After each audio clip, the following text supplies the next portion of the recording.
Let's move on to a race that I'm sure that will capture the imagination of a lot of people today, Catherine, and that's the 205. It's the Beach Handicap Chase. Where do we start with yourself, Catherine? I like Storm Survivor. I've been looking at this horse all week. I know he's been price-wise overnight. He was taking my eye at 25 to 1, sort of midweek. I think he's in 16s now. He was the Summer Cup winner at Utah. It's a nice sort of reappearance at Chepstow. He's on an absolute sort of featherweight here. If you think that he's going to have any chance of going on to be one of the sort of main general cars of Italian sport Grand National, then he does really have to win this to be with any kind of shout. And I think the 16 to 1 is still a very good price. Billy? Yeah, like sort of races. I mean, John must be delighted with the turnout for these races. Pinot de Ray would be my first one I'd mention. I tipped him up on the show a couple of weeks ago over hurdles, and he ran really well, 40 to 1. I thought he was going to get a place, he didn't. But he ran to 150 in Ireland. I think he was with Desi Hughes. He's with Dr. Newland, bound to get improvement from him, and he's a big price for me. Well, I could be barking up the wrong tree here completely, but I'm actually interested in the two Hobbs runners. You know, I think you are barking at the wrong tree. I could be barking at the wrong tree, but they're both of interest. The reason is Planet of Sound, obviously. He's not getting any younger at 11. He's obviously, his best days are probably behind him, but he has been lightly campaigned since he was winning the Punchestown Gold Cup back in 2010 it was, wasn't it? That day he actually beat War, Attrition and Denman, that's how long ago it was. But he's been highest rated as 166, and the handicapper has given him a little chance of 144.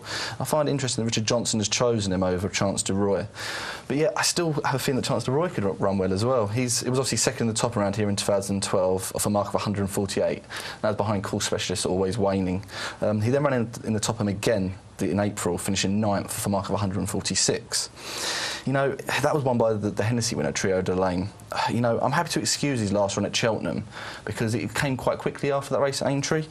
You know, I think the handicap has given him a chance as well because he's now off a mark of 135. And the only thing I'd be... There's a lot of older horses in this race, though, that are not got a lot of improvement around. And this race is normally running a bog, isn't it? You know, it won't be today. No. It's good to soft ground. Could improve. Chartres could improve, and he's only a young horse, 8-year-old, and he's a massive choice. I wouldn't rule out the older horses. I was Bud won the race last year, 11 years old, so you know you can't put a line through those in the race. Yeah, I'd be slightly concerned about the trip for Chance de Roy though, because his only previous attempts at it, he's always flattened out.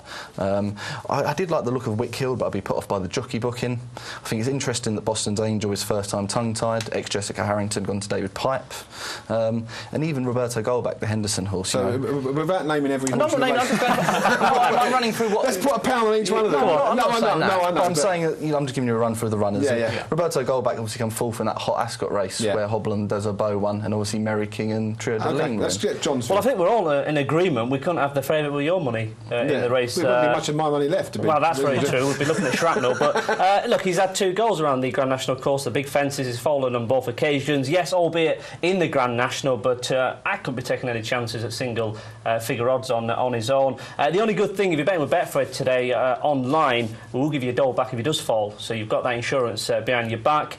The one I like is that Across the Bay. If you remember in the Grand National, he was going nicely early doors before, of course, just dying. But this is a shorter trip, isn't it? 3 miles, 2 furlongs. Yeah. He's going to have a chance today. I just think you need something that goes round. It has got experience of the bigger fences, and that ticks every box. Well, I was going to put one up today, and I was told I can't have more than 3 selections, right? Oh. So I was going to call it Peter's big one today.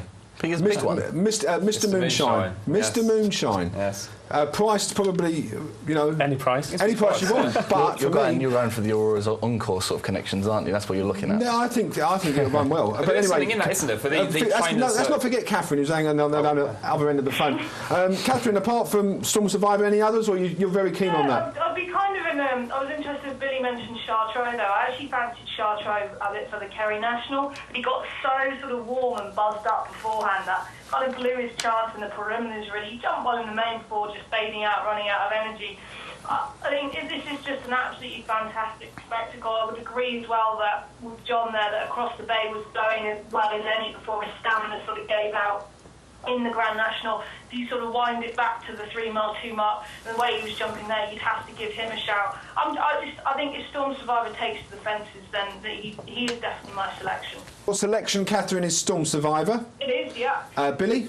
I don't think Willie Mullins does very well over here at Aintree, so I'm going to go Pinot de Ray. Okay. Sandy? I'd like the Hobbs runners, but I would side with Chance du Roy. Okay. Across the bay, I think you'll get a run for your money at the very least. Okay. Mr. Moonshine. Each way for me.